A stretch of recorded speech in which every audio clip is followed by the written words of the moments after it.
Welcome to the Church in the Wild podcast. You'll be hearing the words from worship from Sunday, November 23rd, 2025, where we continue our discussion on grief. If you want to hear more about Church in the Wild and all of our upcoming events and programs, just go to churchinthewild.org. Thanks for listening.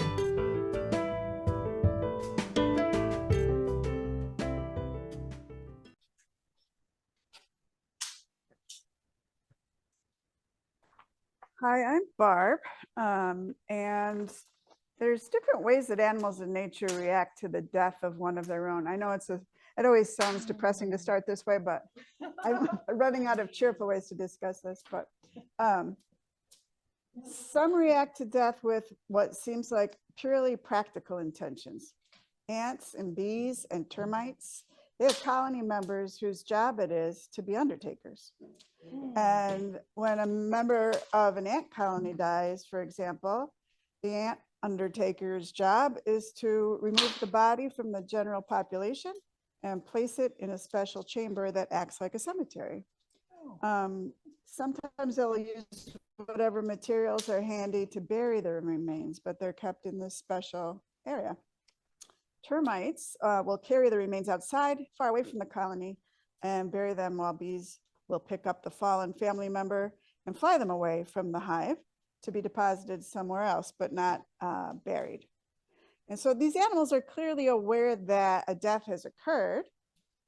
They must have some understanding of death, but they aren't necessarily grieving. The removal and the burying of the remains is a practical thing. It's a practical way to keep harmful bacteria and pathogens from spreading through the colony as the remains decay. Then there's the animals that truly seem to mourn and grieve for their dead, but they probably aren't, based on the studies that have been done. So crows and ravens, for example, have been studied a lot for this. And when a crow dies, the others will send out very loud alarm calls that can be heard by crows all around the area. And even crows that aren't related to the deceased crow will come immediately and gather around the body and form kind of a big crowd and make loud squawking noises that sound like they're crying. Sometimes the crows will place twigs on the body, but rather than actually trying to bury the body, what those scientists think the twigs are really for is to mark the spot where the death occurred. And the crow's behavior probably isn't truly a sign of grief.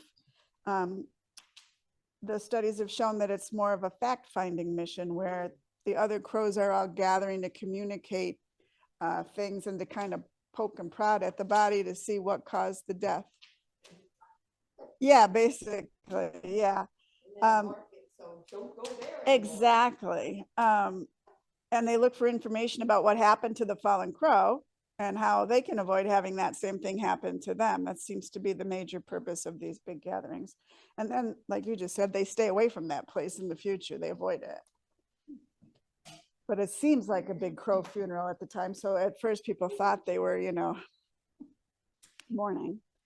But the large mammals, on the other hand, have death rituals and behaviors that really do seem to show true grieving. Dolphins and whales are known to carry their dead calves on their backs for days or sometimes weeks until finally releasing them back into the ocean. Orcas have a ritual where other members of the pod will take turns. They'll relieve the mother and take turns passing the calf around and carrying the calf for a certain amount of time until it comes time to release it.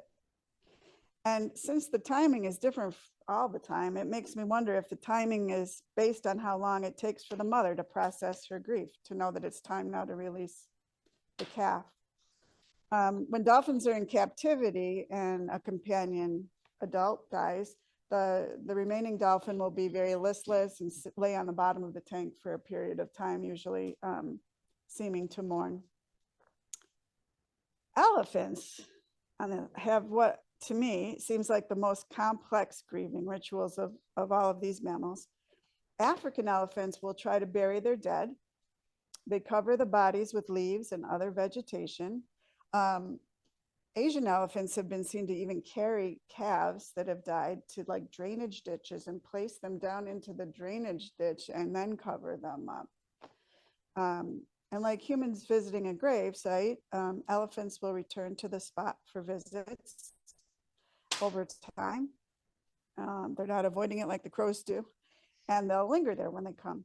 I watched a video of a group of elephants visiting the body of their matriarch that had died a few weeks before. And they gathered around her and gently touched her with their trunks. And the researcher who recorded it pointed out that all the time that they spent there just kind of hanging around was taking away time from time they would normally spend looking for food. And that was an unusual thing to do. And then when they eventually started to leave the site, they paraded very slowly, almost single file, past the matriarch, and they would pause in front of her before walking away. And then elephants don't have tears, true tears, but they have these temporal glands that excrete an oily fluid when they're stressed or when they're excited. And these elephants in this video, as the researcher could see better, was saying, they had streaks of that fluid running down their faces, even though they'd just been standing around. So there must have been some emotional reaction to what they were doing, whatever that means. So when whales carry their calves, it uses a lot of energy and it takes valuable time away from hunting. They can't hunt while they're doing that for food. When elephants take time to gather and stay by a fallen group member, sometimes for days, it takes time away from finding food. And since conserving energy and finding food is hardwired into their DNA of all wild animals as being necessary for survival, and animals are driven instinctually to maximize their chances for survival, it doesn't seem to make sense that they would go against their instincts and do these things unless there was some benefit to them. So maybe, and there's no proof of this, but maybe it's evidence that taking time to grieve is somehow important for survival too.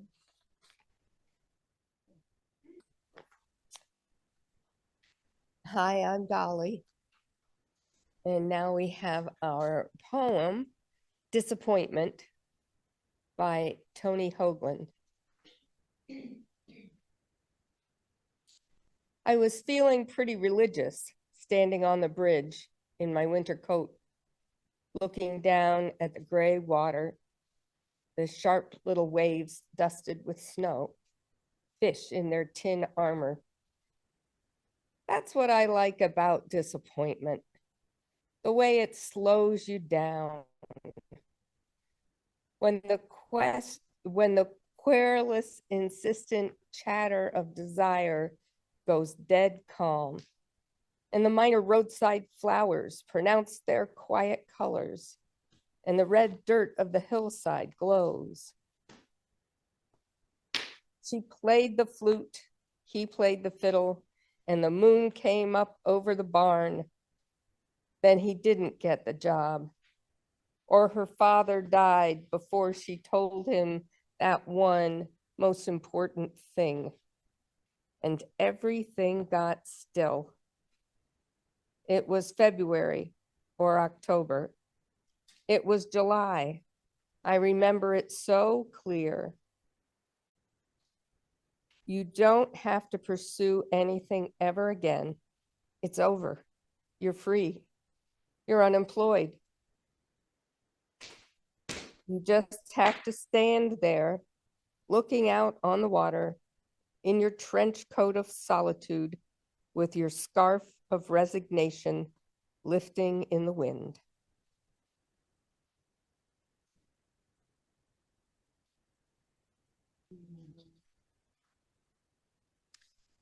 Hi, I'm Sue. Our wisdom today comes from Francis Weller's The Wild Edge of Sorrow. There is another gate to grief, one difficult to identify, yet it is very present in each of our lives. This threshold into sorrow calls forward the things that we may not even realize we have lost. When we are born, and as we pass through childhood, adolescence, and the stages of adulthood, we are designed to anticipate a certain quality of welcome, engagement, touch, and reflection. In short, we expect what our deep time ancestors experienced as their birthright, namely the container of the village. At the core of this grief is our longing to belong. Our profound feeling of lacking something are not a reflection of a personal failure, but the reflection of a society that has failed to offer us what we were designed to expect. Please join me in the response to wisdom in the program. From the village, we've become isolated, still the soul seeks to be initiated. May our grief for the village lead us to places of belonging. Thank you. Yes, we unintentionally chose a theme to match the season here. It's been quite a gray November for us in this very gray part of the world. We're already pretty prepared for that, but it's really been pretty dreary. And so we're talking grief, which I think does seem to come this time of year. There's that edge of the holidays, right? That like, oh, it's cheerful and bright, and yet people are missing, or think life is hard. We've been hit with disappointment. So it seems good to me that we've been having this conversation this month and using the 5 Sundays in November, we've got one more, to go through the 5 gates of grief as outlined by Francis Weller in his book, The Wild Edge of Sorrow. So we've done the first 3. All that we love, we will lose. Number 1, everything's a gift, and yet nothing lasts. Number 2, the places that have not known love, our shadow selves, our shame, which we talked about, just need care and compassion to heal. I shouldn't say just, right? It's like a lifetime of doing the work, right? Of showing compassion to those places where you feel shame. And then last week we shared the sorrows of the world, grieving with the earth, and understanding that as we grieve with all of creation, we can also connect on a deeper level and receive the healing of that connection to our planet and our fellow earthlings. I think, watching videos of animals grieving, gosh, I always feel this deep, like, soul connection to them, because you can see that that's what they're doing. And what a profound, we can't speak the same language. We don't understand each other. We're totally different creatures. And yet we can totally understand what they're going through, because we've been through it too. So there's healing in that connection, that when we can allow ourselves, give ourselves that opportunity to grieve with the earth, grieve what's going on in the news, shed some tears. There's healing in that process. And that's what we've been talking about this whole month, of like, we need to stop and grieve, allowing it to flow through us, and healing comes as we do that. So this week, the 4th gate, he calls what we expected and did not receive. These are the invisible losses, right? It's not that there was something that doesn't last and it dies, or we lose it, or it fades. It's that we had hoped there would be something that never came. It's like trying to take attendance by saying, who's not here? Or like trying to think of, what am I missing? Like, it's one of those really hard things to name. That missing piece, that hole that we had hoped would be filled at some point. And this is the grief we have for ways we were not nurtured, the ways we didn't receive love, grief of dreams unfulfilled, grief for the unlived life, the road not taken, right? Those, we never know what could have come if we had chosen something else. And there can be a grief with that. And it also really centers around disappointments. That's why I loved that poem. It was just so perfect because it didn't try to solve anything or make you feel better. I really appreciated that about that poem, that it just sort of left you sad. But that's the point of disappointment, right? So this grief might start with the places life has disappointed us, when we had hoped for a different outcome. And I will admit, I don't like to dwell in those places, in that feeling. I don't like to dwell on the past. When I am hit with the disappointment, I am jumping to fix it, or okay, well, what else can I do instead? You know, it's like, forget you, I'm moving on. Forward. Don't think about it. Repress, you know, push it down. Just get away from those uncomfortable feelings. That's what it feels like. How do I fix this or move beyond it? But I am learning it's good, it's beneficial to sit in that letdown. And it comes back to my mantra of practicing the pause. So whether good or bad or anything happens, I am trying to pause and not react instantly, to take in the information and to sit with the feeling, no matter how uncomfortable it might be. It's not easy. It's a lifelong practice. But before acting or responding, just sitting with that discomfort or sadness can help us then move forward with a little bit more centeredness, clarity, right? Then we're not moving out of avoidance, we're moving with more intention. I'll share an example that's kind of also an announcement. Last Sunday, right before worship, I got word that the hoped for location, we were going to move into a church and they're going to give us a room for Broom Creative Reuse so we could open up shop. And they called and left me a message and say, no, we decided not. Too many concerns or whatever. And I could get into all my emotions around all of that. And I just said, well, that sucks. That's a bummer.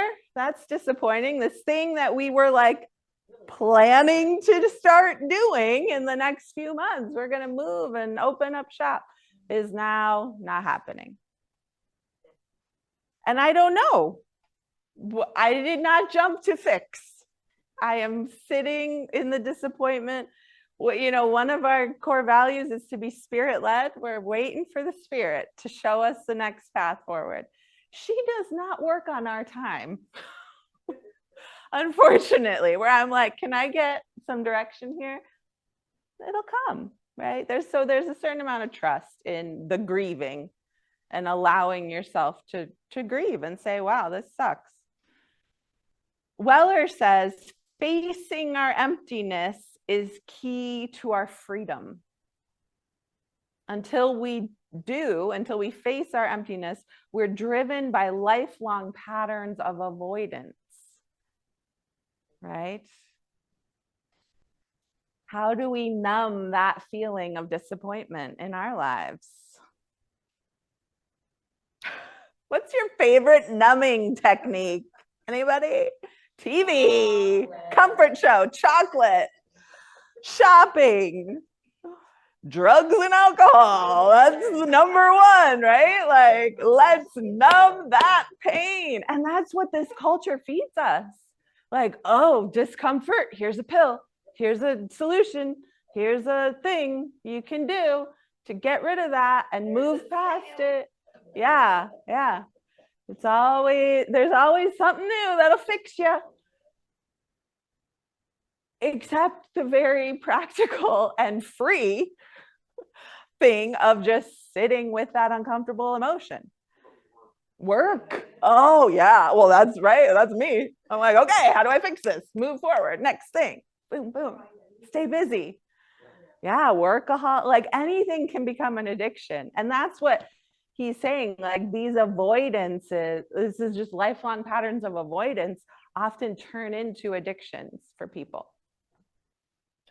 So we gotta sometimes bite the bullet and just sit with these uncomfortable feelings.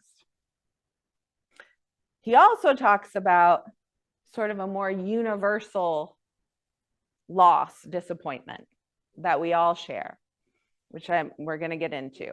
As I was thinking about it, many times I've heard well-meaning pastors say, there's a God-shaped hole that we're all just trying to fill.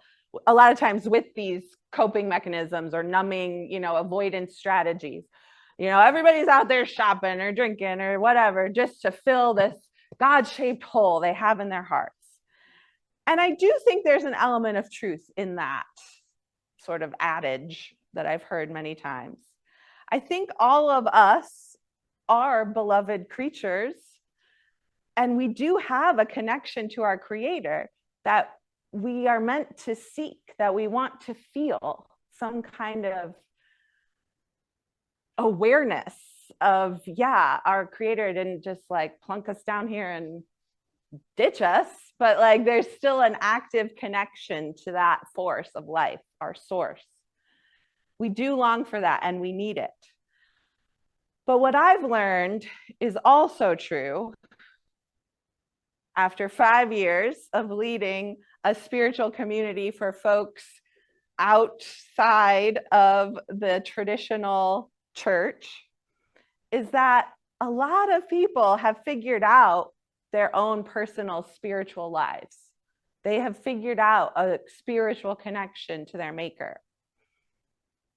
When we were starting Church in the Wild, we thought about who this community would serve. Who did we want to be for? Who did we sort of want to market to?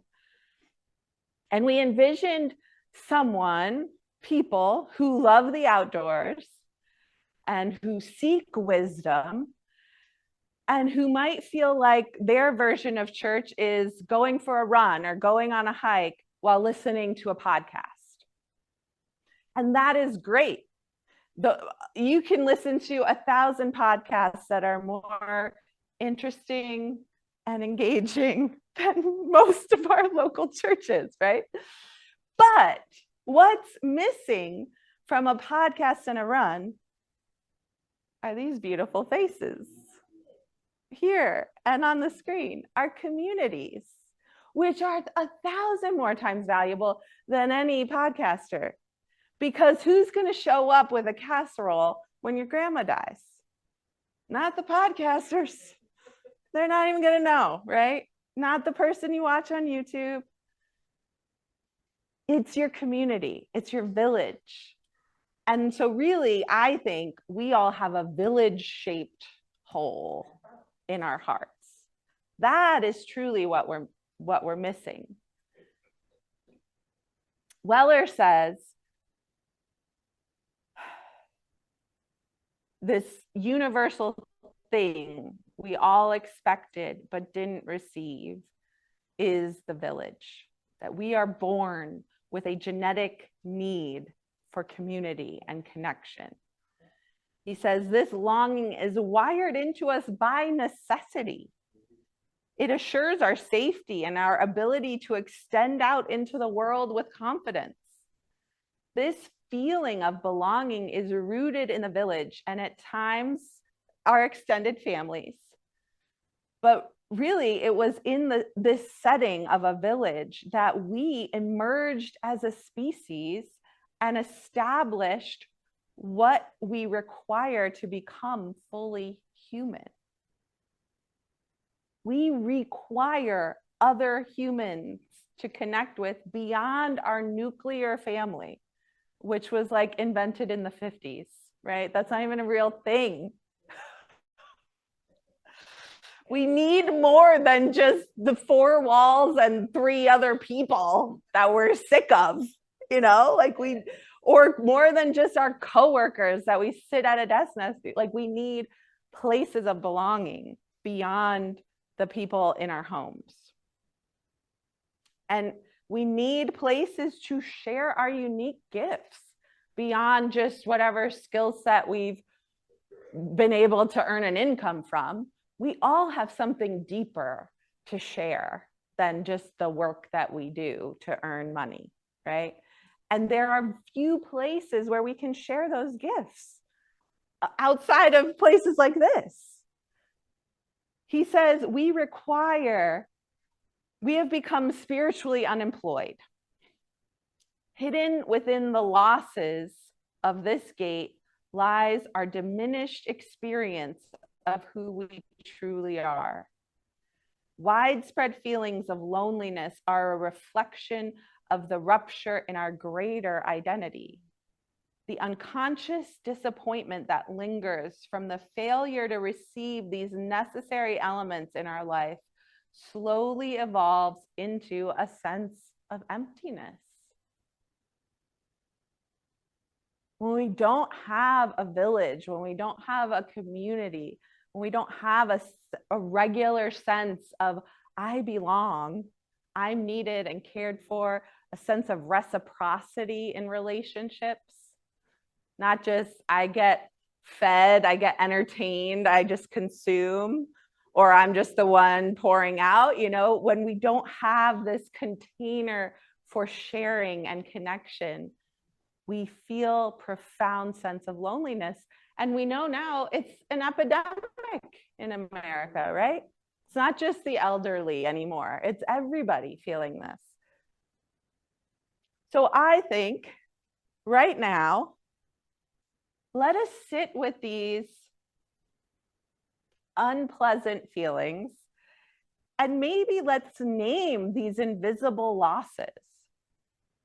I'll invite us to name a loss that you've experienced because of our lack of a village. What is something you wished you could have had that might have come with a village? Whether at a point previously in your life or currently now, or something you wish will happen in the future that you're not sure will happen. Feel free, if you're on Zoom, to just unmute and share aloud. Like a communal life, like out in nature, that's not like bounded by capitalism, and like that's a dream, like where like a bunch of people will get together and like defy the odds, Take care of each other. yeah, and just everybody have their own task or own skill, and like it's not like what people think, like, oh, you don't want to work, like, no, put my body to work, I don't want to work for you. Yeah, work for the community, the greater whole.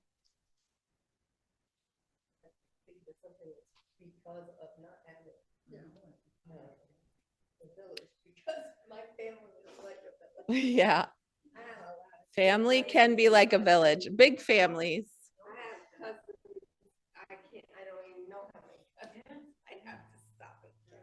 And I think that's why people used to have big families, right? So you could all help each other, take care of each other, grow the food, do the laundry, watch the little ones. And that's the thing I feel like I missed out on, having a bunch of aunties to hand the kids off to, like, especially during COVID, we had a newborn. That was insane. The lack of a village was just huge. Pastor a church in West Virginia. That was definitely not a village. It was absolutely, it was horrible. We had a couple friends down there that were good. Actually, they had come from New Jersey, believe it or not. We bumped into them from the church, but the rest, oh my goodness. And when stuff would happen, we had nobody there.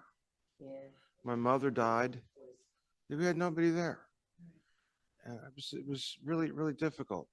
And on the other hand, when I was in college, I lived in the north end of Boston, the Italian section, right near, I live catty corner from the Old North Church. And they people look out for each other. It's kind of cool. And I had left my laundry in a wash machine, and something happened. I got back there a little bit later, scrambled back over there, and someone had already dried it and folded, stuck it in a basket for me, and that was really cool, you know. But that was a community; they were looking out for each other. It was really neat. I don't know. It was a city too. I have no idea. Cities can get really great neighborhoods. Yeah. Hi. ahead. So I think a loss of a village for me, like in the in between times between when we finished Zoom and till now, I actually had to change jobs. And that was a big loss of a village of friends and coworkers and colleagues. And it happened in such a way that like I got disinvited from the village. So there was a huge loss, and there still is a huge loss of like, oh, wow, that village no longer exists for me. And, you know, now having to find a new village. And there's a lot of grief that went into that process. Like, it's still not a fun topic to talk about, even now when I'm settled in to a new job. Yeah, absolutely. And that's the thing, like our village shouldn't be tied to our employment, right? Just like our like our healthcare and our ability to eat and all of these basic needs shouldn't be tied to a job. Same with the village. We should be able to have people we can count on outside of these forced places we find ourselves in.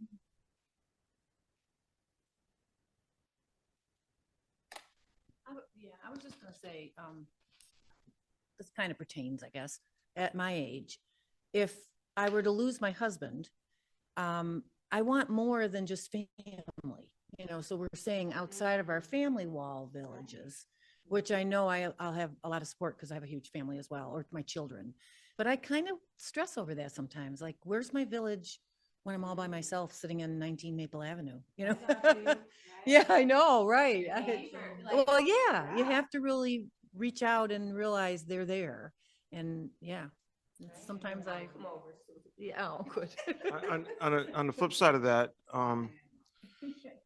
my family's far away. Cheryl's is all the way on the West Coast. Most of mine are down in Florida. And when with Bradley, when he really took a downturn, it was really, really grave. It was the church that stepped up. Yeah. They were my family. And I bought this house that was half baked, and they did like a barn raising. They came in and did flooring and molding around the windows and stuff, and carpet, and then sometimes family does not necessarily have to be genetically related, and sometimes family that are genetically related you don't want around you too. So it's about Thanksgiving for some people. Yeah, your chosen family is that, right? You get to choose. Yeah, that's important. And that's why it's so important to have these places outside of, yeah, the family we're born into. We don't get to choose that. We don't know if we're going to fit in there or all the things that happen in a family changes stuff. We need to have a wider circle of support.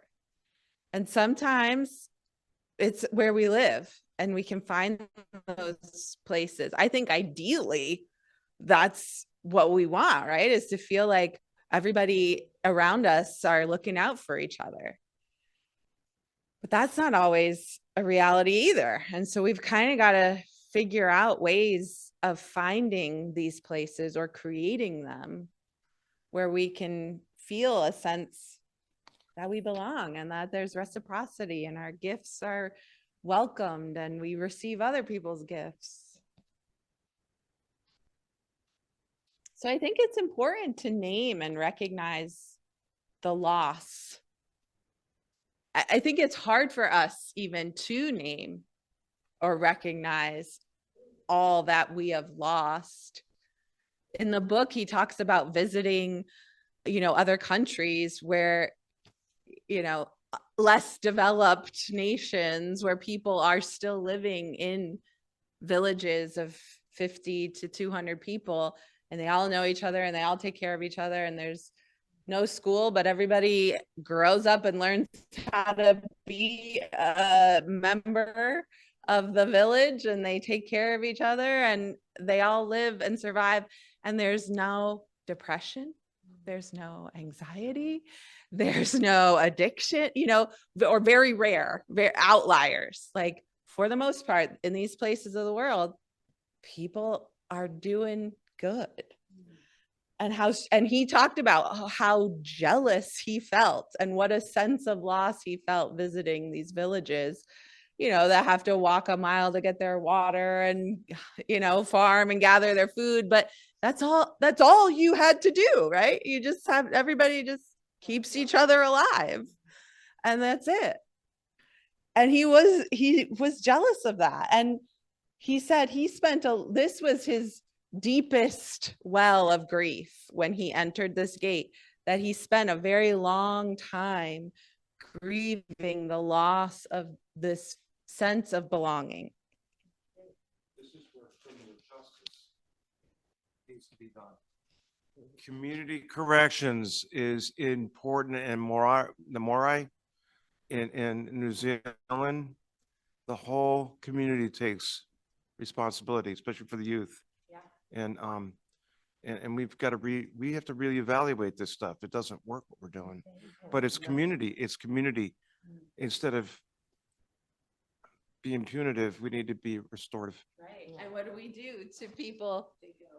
We separate them farther. We put them out of reach of any sense of community they had. And then, they develop communities on the inside that aren't necessarily productive. Right. Yeah. And then there's the stigma. Yeah. And again, what are most people in prison for? These numbing addictions, behaviors, things that they just are trying to survive or not feel the pain of loss, of so many losses, but primarily this sense of community that we should have.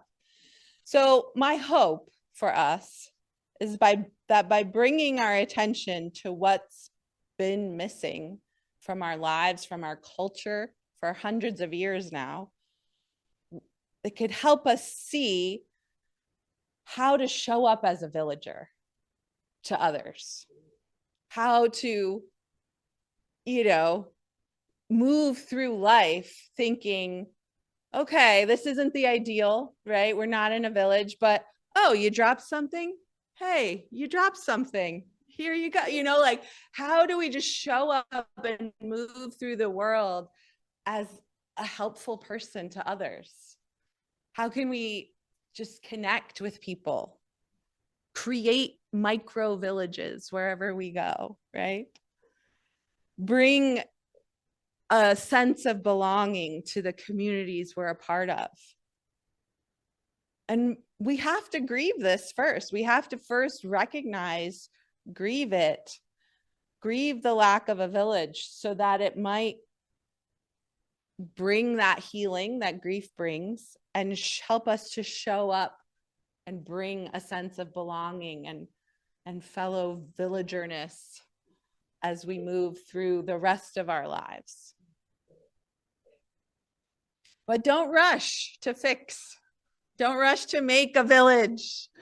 Just sit with it and recognize it for what it is, and allow the grief to bring healing. And as you find that healing coming, the ways to share it will arrive. You will be given those opportunities. That I know.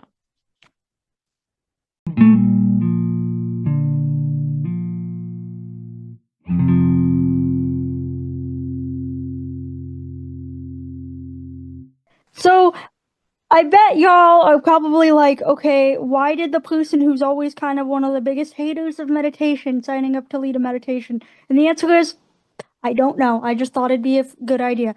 So, I remember it was like a week or a few weeks ago, someone mentioned that like box breathing is really relaxing. And I've done that before, and I would agree that it is really relaxing. And I think we've, if I remember correctly, done that, and if people have done that in a few other meditations. The thing where like you breathe in, count to 4, hold your breath, count to 4, breathe out, count to 4. Well, I thought it might be kind of fun to do something that is simultaneously similar to that, and also like somewhat of like it's a thing I learned in choir. Because to sing well, you have to practice your breathing. Meditating, you have to practice your breathing. And honestly, doing it is kind of meditative. So I figured we would challenge ourselves, and instead of just doing the thing where you breathe in for 4, hold it for 4, breathe out for 4, we would start with that, and then after that, breathe in for 4, hold it for 4, breathe out for counting to 8, and then breathe in for 4, breathe out for 4, and then count to 16. So, or you can just do the box breathing if that's more your, stick to the out for 4 if that's more your speed. I just thought it'd be a fun challenge for people who, I don't know. I just thought it'd be an interesting meditation thing to try. So, I guess figured maybe we could all try that. So we're gonna do the first one of breathing. Where you breathe out for 4. So we're gonna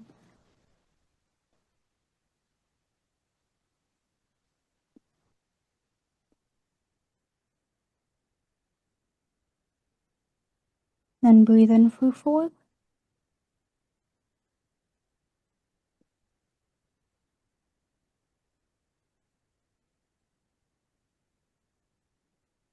Then breathe in.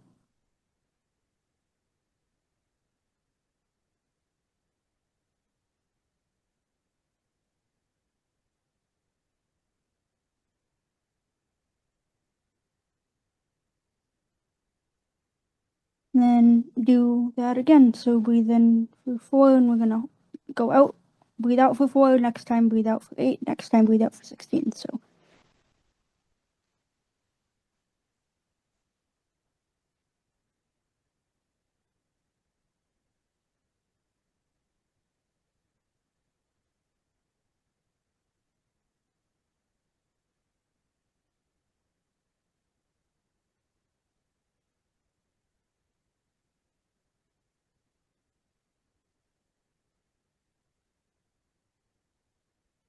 And that was basically my idea for meditation.